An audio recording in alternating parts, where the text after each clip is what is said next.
오늘 말씀의 제목은 하늘빛 교회 신앙, 예수님을 따라가는 신앙입니다. 본문 19절에서 예수님이 제자들에게 말씀하십니다. 우리 같이 한번 읽어볼까요? 나를 따라오라. 내가 너희를 사람을 낚는 어부가 되게 하리라. 아멘. 예수님은 제자인 우리들에게 따라오라고 하십니다. 본문은 예수님의 제자인 우리들에게 예수님을 따라가는 것이 참된 신앙의 길이면서 행복한 삶을 알려주고 계십니다.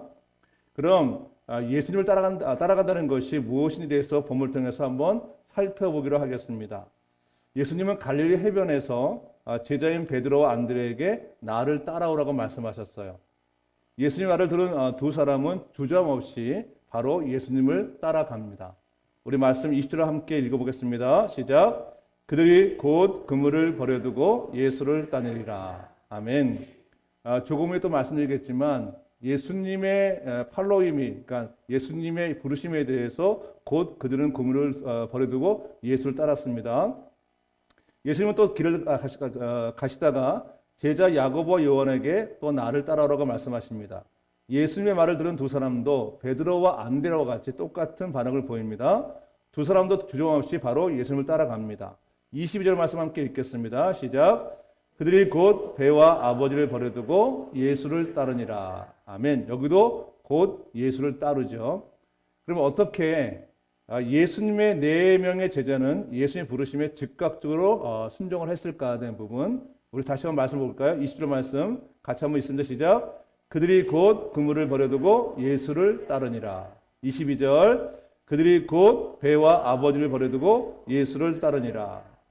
여기서 곧이란 단어가 2번 사용되는데 베드로와 또 그의 형제, 그리고 야고보와 그 형제가 같이 이제 주님의 부르심에 의해서 곧 바로 따라가게 되어지는 것을 볼 수가 있죠. 이 곧이란 단어는 뭐냐면 예수님의 부르심에 대해서 조금 더 머뭇거림이 없는 거예요. 그리고 지체를 하지 않습니다. 신속하게 반응을 합니다. 그리고 이 곧이라는 단어에는 조금 더 깊은 내용이 있습니다. 부르심에 대한 내용입니다. 예수님의 부르심에는 분명한 신앙적인 목적이 담겨 있어요.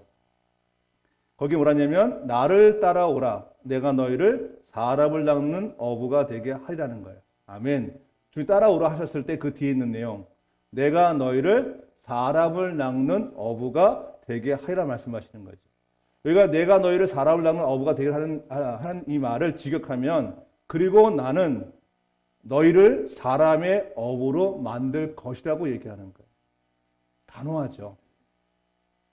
이 부르심에 대해서 응답한 4명의 제자에게 뭐라 그러냐면 나는 너희를 사람들의 어부로 만들 것이래요. 그것이 하나님의 단호한 표현이죠. 즉 고기를 그물로 잡아들이는 어부와 같이 사람들을 복음으로써 포획하는 사명자가 되라고 하는 것이에요. 아멘. 그러니까 사명자는 사람 영혼에 관심을 두는 사람을 얘기합니다. 그러니까 우리가 교회에서 사명을 부를 때 어떤 일을 열심히 하는 더 중요한 건 뭐냐면 그 열심이 사람에게 있는가, 또 그 영혼에 있는가를 보게 되는 거죠. 그래서 삶의 목적이 뭐냐면 복음을 전하는 것에 그 마음을 다 쏟는 것을 얘기하는 것입니다. 이번 주에 기도하면서 2분의 성도님들을 교회에 등록을 시켰습니다. 저는 예수님의 제자입니다. 그리고 예수님이 제게 부여하신 사명을 최고의 가치력에 이루고 살아가는 사명자입니다. 그래서 저번에 한번 말씀드렸는데 내년에는 우리 감리교는 1년에 한 번씩 이제 지방회가 열리는데 이쪽 계양구에서 총 39개 교회가 모이게 되어져요. 근데 보니까 제가 계속 봤는데 25년간 계속 봤는데 사모님들은 전도상을 받으시는데 목사님 받으신 걸 못 봤어요. 그래서 작년에도 올해도 보니까 10개에서 그 전도상을 받았는데 사모님 2분이 계셨더라고요. 근데 목사님은 안 계세요. 물론 목사님 이제 전도하셔도 좀 쑥스러운 마음에 그럴 수도 있겠죠, 그렇죠? 근데 저는 한번 목사님 받는 것도 좋겠다 하는 마음이 들어서 올해 40명을 전도해서 제가 이제 이 전도를 받고 싶어요. 할렐루야. 그래서 예수님이 저를 부르셨듯이 저 역시 여러분들에게 말합니다. 고린도서 11장 1절 볼까요? 같이 큰 목소리 한번 읽겠습니다. 시작. 내가 그리스도를 본받는 자가 된 것 같이 너희는 나를 본받는 자가 되라. 아멘. 이 말은 이제 그 사도 바울이 한 얘기인데, 물론 사도 바울이 예수님을 본받은 여러 가지 모양새가 있겠죠, 그렇죠? 그분의 성품도 있겠고 그분의 어떤 역사도 있겠지만, 사도 바울의 최상의 자기의 목적은 뭐였냐면 많은 사람들을 주께로 이렇게 이끌어오는 거였어요. 그래서 예수님도 그래서 이 땅에 오셨을 때 말씀하신 게 뭐냐면 내가 이 땅에 전도하러 왔다 얘기하시는 것이죠. 그래서 아마 그 말씀을 비춰보면 사도 바울이 그리스도를 본받는 자가 된 것은 많은 것 중에 그 중에 아마 전도도 들어가 있을 거예요.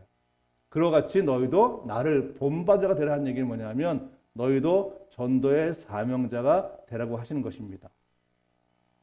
예수님은 제자는 우리들에게 말씀하십니다. 19절입니다. 우리 같이 한번 읽어볼까요? 시작. 나를 따라오라. 내가 너희를 사람을 낚는 어부가 되게 하리라. 아멘. 지금은 사순절 기간입니다. 이제 다음 주 좀 지나면 4월 4일이 부활절인데 4월 3일까지가 전체 보면 사순절 기간입니다. 그리고 나서 이제 그 마지막 주간에 6일이 고난 주간인데요. 고난 주간은 뭐냐면 예수 그리스도의 고난과 죽음을 기념하는 절기예요. 그래서 그 주간을 더 특별하게 지킵니다. 근데 왜 예수님이 고난 당하셨을까? 왜 주님이 왜 우리를 위해서 십자가에 못 박혀 죽으셨을까 하는 거예요. 그것은 바로 영혼을 위해서입니다. 할렐루야. 주님의 고난과 십자가의 이유는 뭐냐면 지옥으로 갈 수밖에 없는 영혼을 구원하시기 위한 예수님의 사랑입니다. 그래서 우리가 다시 한번 이 사순절 기간 때 다시 한번 주님의 십자가 또 그분의 고난, 그분의 죽으심 이것을 우리가 기념하는 이 시기 속에서 다시 한번 한 영혼에 대한 우리의 마음이 열리기를 원합니다. 그것이 아마 이제 앞서 말씀드린 대로 이제 그 사도 바울이 얘기한 내가 그리스도를 본받는 자가 된 것 같이 너희는 나를 본받는 자가 되라고 하는 그 말씀과 우리가 비춰볼 수 있겠죠. 오늘 말씀을 이렇게 준비를 하고 이제 마무리를 짓고 오늘 강단에 올라 다시 한번 설교문을 보는데 갑자기 제가 예전에 봤던 한 10년 전에 봤던 영상이 하나 있었거든요. 그게 뭐냐면 맨발의 전도사 최춘석 할아버지라는 제목의 그런 영상이었어요. 한 30분 정도 되는 건데 그 영상은 뭐냐면 한 그 노인이 30년간 지하철에서 맨발로 예수님을 전하는 그런 모습을 이렇게 다큐로 만든 거예요.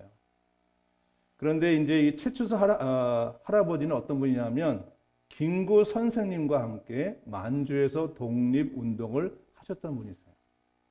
그리고 이분은 젊었을 때 일본 동경에 유학을 가서 와세대 대학에서 공부하신 분이세요. 그러니까 석학이죠. 그리고 민족을 위해서 열심히 독립을 했던 그런 분인데 또 엄청난 부를 가졌던 분인데 그분은 자신의 부를 가난한 사람에서 모두 헌납하신 분이세요. 근데 이 갑자기 올라왔는데 갑자기 마음이 뜨거워지면서 그분이 갑자기 생각이 났어요.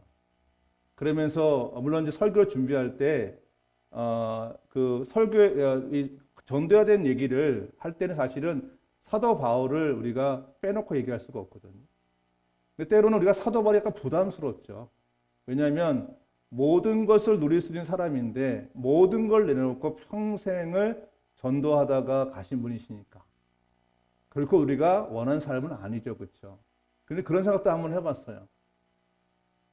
극단적인 것 같은데 왜 사람들은 때로 이렇게 맨발의 전도사처럼 최춘석 할아버지처럼 그렇게 전도하다가 그렇게 힘들게 하고 가셨을까 하는 마음이 들었어요. 물론 여러 가지 이제 뭐 견해가 있겠고 말이 있겠지만 아마 감동은 받아도 내 자신이 그렇게 살기는 싫을 거예요. 그렇죠?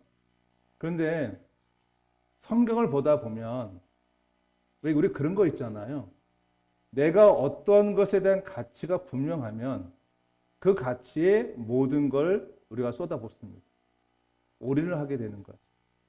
저는 사도 바울이 평생을 자신의 모든 이 기득권을 내려놓고 평생을 전도했던 이유는 그가 성경 속에 셋째 하늘, 다시 말하면 하나님을 가장 가까이 만났던 그 체험 속에서 이 우리가 알지 못하는, 우리가 사람의 언어로 표현할 수 없는 그러한 천국에 대한 실제를 알게 되어서 그랬을 거예요.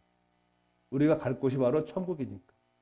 또 천국에서 어떤 일이 있는 걸 다 아시니까 아마 그렇게 결정할 수 있었을 것 같아요. 아마 이 최춘수 할아버지도 아마 그랬을 것 같아요. 그러면서 마음이 막 뜨거워지면서 우리가 다 이렇게 사실은 그럴 건 없지만 이분들의 정신은 좀 배웠으면 좋겠다. 할렐루야. 우리가 고민하고 우리가 기도하고 우리가 신앙사라는 이유가 무엇인가에 다시 한번 좀 돌아봤으면 좋겠다는 마음이 갑자기 들었어요.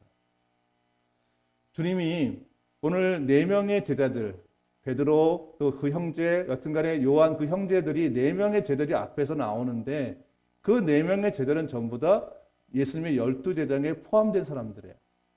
근데 그들에게 제일 먼저 하셨던 얘기가 뭐냐면 다른 거 얘기하지 않으시고 나를 따라오라. 이제 너희가 그동안은 고기를 낚는 어부였는데 이제는 사람을 낚는 어부가 되겠다고 내가 너한테 말한다 얘기하시거든요. 그렇다면 자신을 따라왔던 그들이 곧 모든 걸 버려두고 예수님을 바로 즉각적으로 순종할 수 있었던 이유가 무엇일까? 아마 그 네 사람은 예수를 잘 알았을 거예요. 예수님을 잘 알았을 거예요. 그렇죠? 그분의 가치도 알았을 거예요. 그들이 모든 걸 버려두고 최춘석 할아버지처럼 또 사도 바울처럼 그렇게 바로 주님 응답 앞에 영원 구원에 대해서 자신의 인생을 드릴 수 있었던 이유가 뭐냐면 바로 그것이 삶의 가장 큰 이유이지 않을까 하는 생각이 들었어요.